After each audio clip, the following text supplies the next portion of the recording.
Hello guys, how are you all? I'm Pramila and today my question is एक पंचभुज आकार का बगीचा है जैसा कि आकृति में दर्शाया गया है।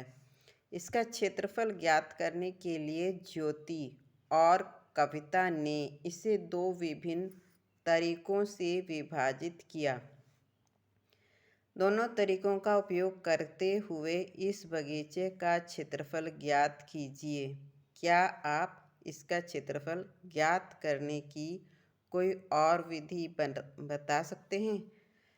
तो ये देखिए, यह है एक पंचभुज बगीचा, है ना। पेंटागन गार्डन है ये। पंचभुज मतलब इसमें 5 भुजाएं होती हैं, 1 2 3 4 5, ठीक है।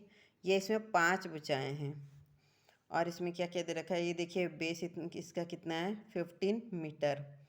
और ये वाली भुजा भी यहाँ से यहाँ तक की इसकी 15 मीटर। और ये दोनों भुजाएं क्या हैं, दोनों इक्वल हैं। तो देखिए ये 15 मीटर है, ये 15 मीटर है। यहाँ से यहाँ तक आप देखें तो ये क्या है कि स्क्वायर बन रहा है ना। और ये क्या बन रहा है, एक ट्रायंगल। यहाँ से यहाँ तक पूरी इसकी लेंथ कितनी है, 30 मीटर। और यहाँ से यहाँ तक 15 मीटर और यहाँ से यहाँ तक भी 15 मीटर, ठीक है। तो इसमें बोल रहा है कि इसका क्षेत्रफल ज्ञात करने के लिए ज्योति और कविता ने इसे दो विभिन्न तरीकों से विभाजित किया। दोनों तरीकों का उपयोग करते हुए इस बगीचे का क्षेत्रफल ज्ञात कीजिए, ठीक है। और क्या आप इसका क्षेत्रफल ज्ञात करने की कोई और विधि बता सकते हैं? तो चलिए इन दोनों के तरीकों का निकाल लेते हैं, ज्योति और कविता ने, ठीक है। तो ज्योति की विधि से पंचभुज बगीचे का क्षेत्रफल निकालते लेते हैं, है ना। तो ज्योति की विधि से,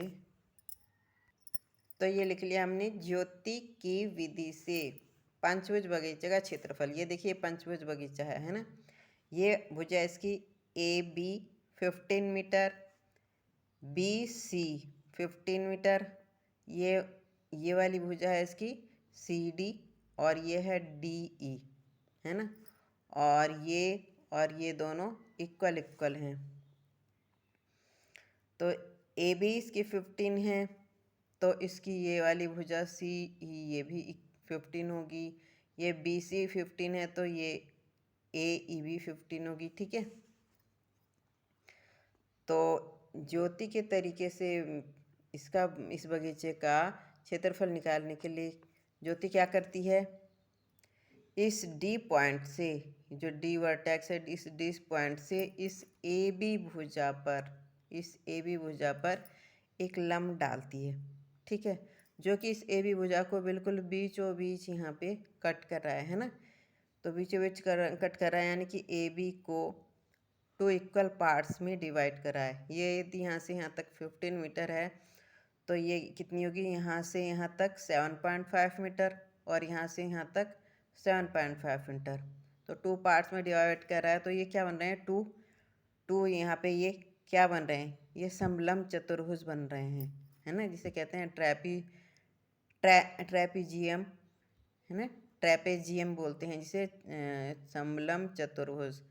तो एक तो ये बन रहा है, यहाँ से यहाँ पे ओ मान लीजिए यदि इस पॉइंट को, तो ए ओ डी ई, ये एक समलंब चतुर्भुज बन रहा है। और डी ओ बी सी, ये दूसरा समलंब चतुर्भुज बन रहा है, ठीक है।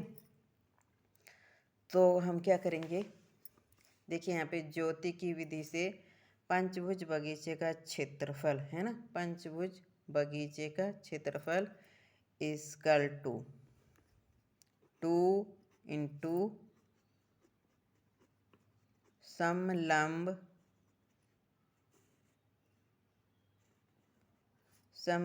चतुर्भुज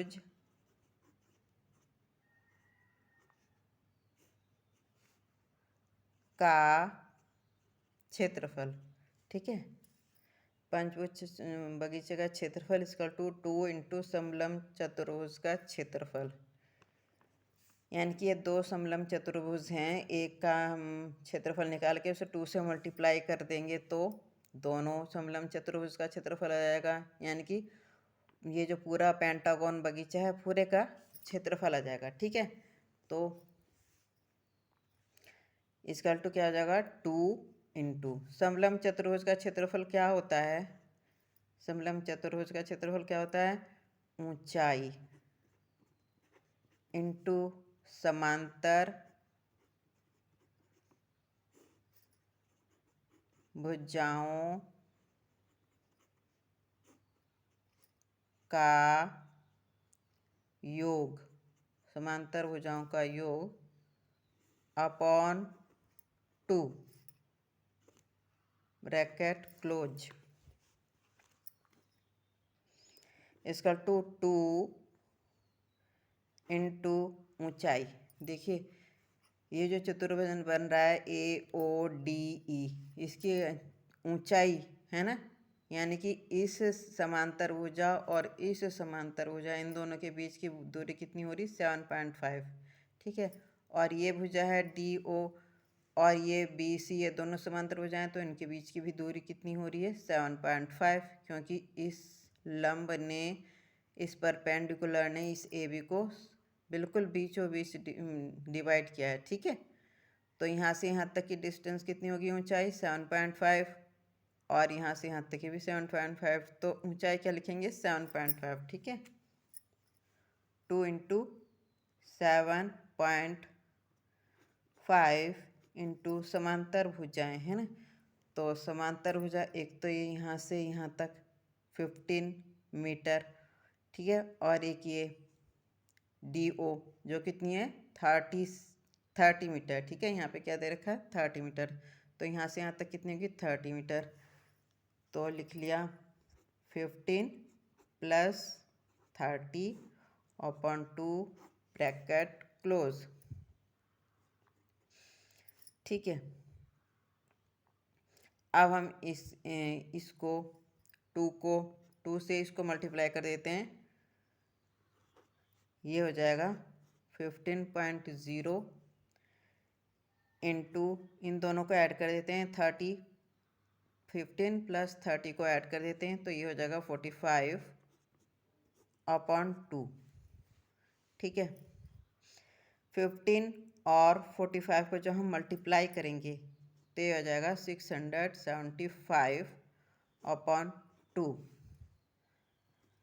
अब जब आप 675 को 2 से डिवाइड करेंगे तो आंसर क्या आएगा, 337.5, और चूंकि ये क्षेत्रफल है इसलिए इसका यूनिट क्या हो जाएगी, मीटर स्क्वायर।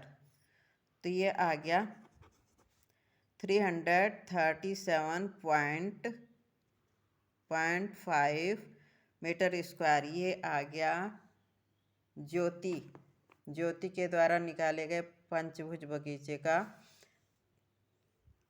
क्षेत्रफल। ठीक है, तो ये ज्योति की विधि से इसका आंसर आ गया। अब हम निकाल लेते हैं कविता ने इसे किस तरह से, इस पेंटागन को दो विभिन्न तरीकों से डिवाइड करके इसने कैसे इसका वो निकाला है क्षेत्रफल। ठीक है, तो अब लिख लेते हैं कविता की विधि से। तो ये लिख लिया हमने कविता की विधि से। ठीक है, कविता की विधि से पंचभुज बगीचे का क्षेत्रफल। तो कविता ने क्या किया, ऐसे ये देखिए पूरा जो बगीचा है पेंटागन पंचभुज, तो उसने इसे 2 पार्ट्स में डिवाइड कर लिया। एक तो ये बना लिया ट्रायंगल और ये बना लिया स्क्वायर। ठीक है, ये बना लिया स्क्वायर ABCE, ये एक स्क्वायर बन गया। ठीक है, ये आर्म इसकी 15 मीटर, तो ये भी यहाँ से ECE 15 मीटर, ये BC इसकी 15 मीटर, तो AE भी इसकी 15 मीटर। ठीक है, और ये वाली भुजा और ये वाली भुजा तो ऑलरेडी दी हुई है इक्वल। ठीक है, तो ये और यहाँ पे ये एक त्रिभुज क्या बन जा रहा है, ट्रायंगल ECD, ये एक ट्रायंगल बन जा रहा है और ये एक स्क्वायर बन जा रहा है। तो कविता किस तरह से निकालती है इस पंचभुज बगीचे का क्षेत्रफल, वो तो वो ऐसे निकालती है, पंचभुज बगीचे का क्षेत्रफल इक्वल टू वर्ग ए बी सी ई, ठीक है, ए बी सी ई का क्षेत्रफल प्लस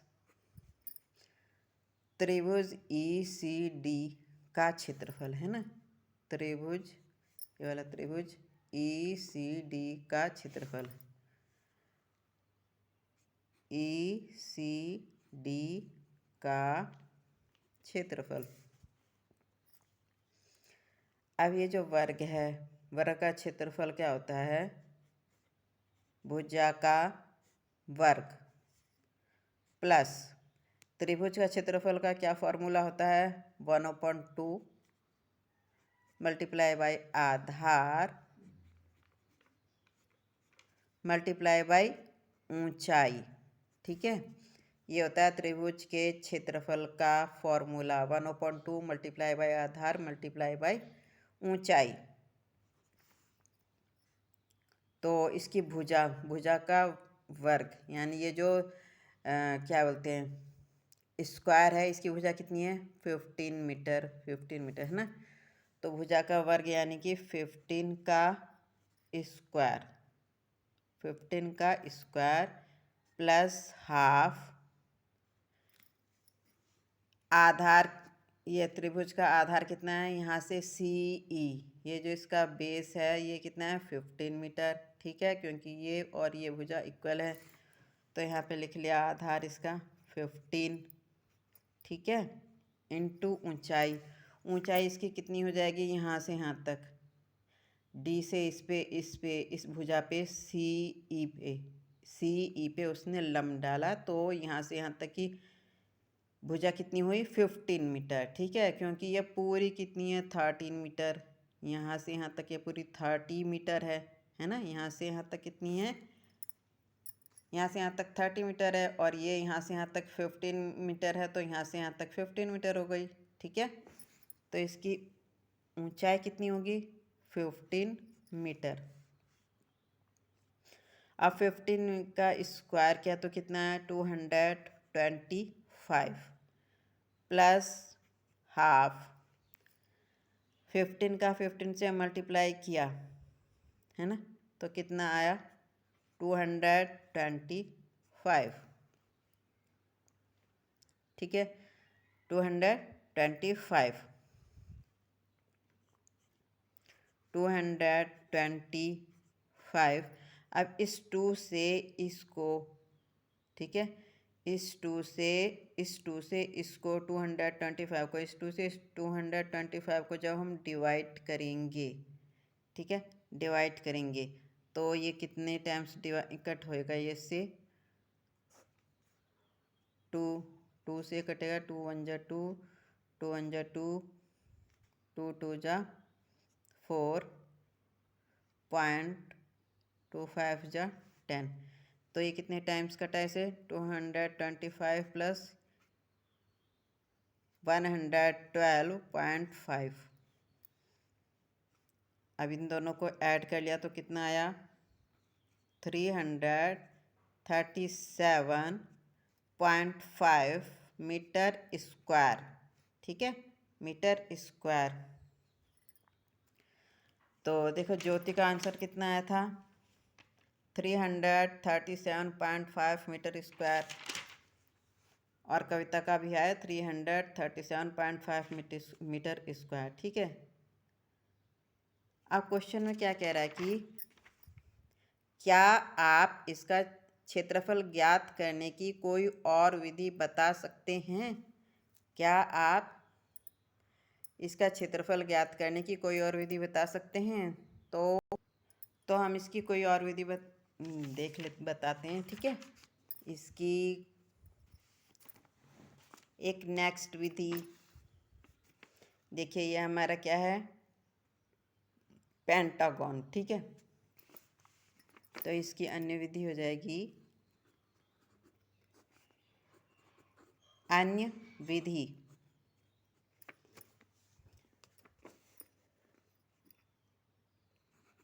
बगीचे का क्षेत्रफल, ठीक है, बगीचे का क्षेत्रफल इक्वल टू,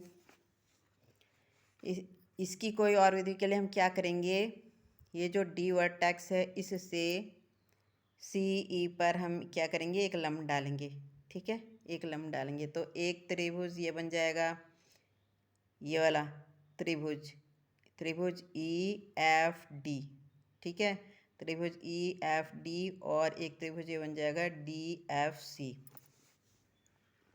तो बगीचे का क्षेत्रफल इक्वल टू हो जाएगा, ये जो इस वर्ग है, स्क्वायर है, इसका क्षेत्रफल, वर्ग ए बी सी ई का क्षेत्रफल, बगीचे का क्षेत्रफल इक्वल टू वर्ग ए बी सी ई का क्षेत्रफल प्लस त्रिभुज ई एफ डी का क्षेत्रफल, त्रिभुज ई एफ डी का क्षेत्रफल प्लस दूसरा त्रिभुज कौन सा है, ये वाला त्रिभुज D F E, D F C है ना, डी एफ सी का क्षेत्रफल, त्रिभुज डी एफ सी का क्षेत्रफल, यानी कि ये स्क्वायर का क्षेत्रफल प्लस इस त्रिभुज का क्षेत्रफल प्लस इस त्रिभुज का क्षेत्रफल, तो पूरे पेंटागन का क्षेत्रफल हो जाएगा ना। तो जो ये वर्ग का क्षेत्रफल है इसका क्या फॉर्मूला होता है, भुजा का वर्ग प्लस ये जो त्रिभुज है, त्रिभुज डी एफ सी, सॉरी त्रिभुज ई एफ डी है ना, त्रिभुज ई एफ डी का क्षेत्रफल कितना हो जाएगा, हाफ इंटू आधार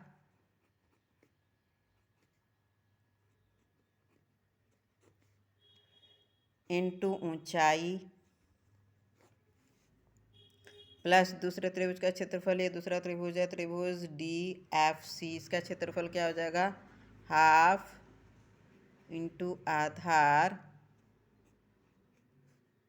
इंटू ऊंचाई। तो इसमें वैल्यूज पुट अप कर लेते हैं, भुजा का ये स्क्वायर की भुजा कितनी है 15, 15 का स्क्वायर प्लस हाफ इंटू आधार, ये जो त्रिभुज है ई एफ डी, इसका आधार कितना है यहाँ से यहाँ तक, ये हो गया 7.5 है ना, क्योंकि इस लंब ने इस सी ई को बीचों बीच काटा, तो ये हो गया, इसने दो पार्ट में डिवाइड कर दिया, 7.5 7.5, क्योंकि ये पूरी कितनी है 15 मीटर है ना, यहाँ से यहाँ तक 15 मीटर है, तो ये हाफ हाफ हो गया 7.5 7.5, ठीक है। तो आधार इसका कितना है 7.5 मल्टीप्लाई बाई ऊंचाई, ऊंचाई मतलब यहाँ से डी एफ, ये कितनी होगी 15 मीटर, क्योंकि ये पूरा कितना है 30 मीटर, तो यहाँ से यहाँ तक कितनी है 15 मीटर, तो यहाँ से यहाँ तक कितनी हो जाएगी 15, तो 15 कितना हो जाएगा 30, तो यहाँ से ऊंचाई होगी इसकी 15, ठीक है, प्लस ये दूसरे त्रिभुज का आधार कितने मतलब हाफ इंटू आधार कितना हो जाएगा 7.5 इंटू ऊंचाई कितनी हो जाएगी 15, क्योंकि दोनों त्रिभुज इक्वल हैं, ठीक है। अब ये ऐसे हो गया, अब इसे क्या कर लेते हैं, कैलकुलेट कर लेते हैं, 15 का स्क्वायर हो जाएगा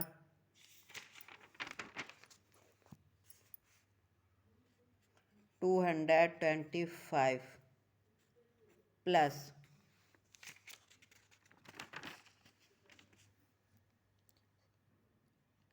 1/2 है ना, इंटू इन दोनों का मल्टीप्लाई कर लेंगे 7.5 मल्टीप्लाई बाय 15, ठीक है, 7.5 multiply by 7.5 multiply by 15 plus 1/2 7.5 multiply by 15, इन दोनों का भी मल्टीप्लाई कर लेंगे, ठीक है।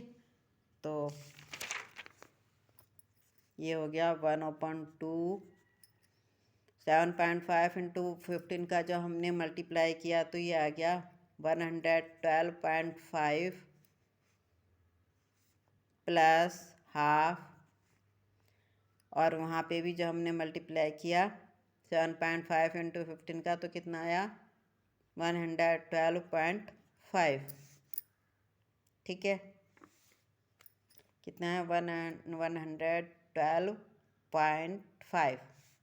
ये भी 112.5 क्योंकि दोनों सेम सेम उनकी वो थी नाप। 225 प्लस इस 2 से 112.5 को कट कर लेते हैं तो कितनी टाइम्स कट होएगा 56.25। इस 2 से भी ये कितने टाइम्स कट होगा 56.25। तो यहाँ पे हो गया 56.25 प्लस 56.25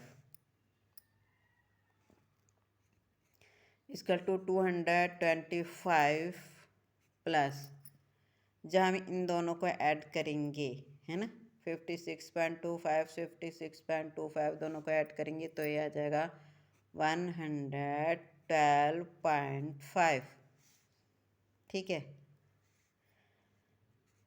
अब इन दोनों को ऐड किया, इन दोनों को ऐड करेंगे तो क्या आ जाएगा 337.5 मीटर स्क्वायर आंसर। ठीक है, तो आप देखिए कि जो आंसर ज्योति का आया था 337.5 मीटर स्क्वायर, वही आंसर कविता का आया 337.5 मीटर स्क्वायर, और वही इस अन्य विधि से आया 337.5 मीटर स्क्वायर। ठीक है, तो आई होप ये क्वेश्चन आपको समझ में आ गया होगा, अदरवाइज इसे 2 बार 4 बार देखें तो आपको पूरी तरह से समझ में आ जाएगा। ठीक है।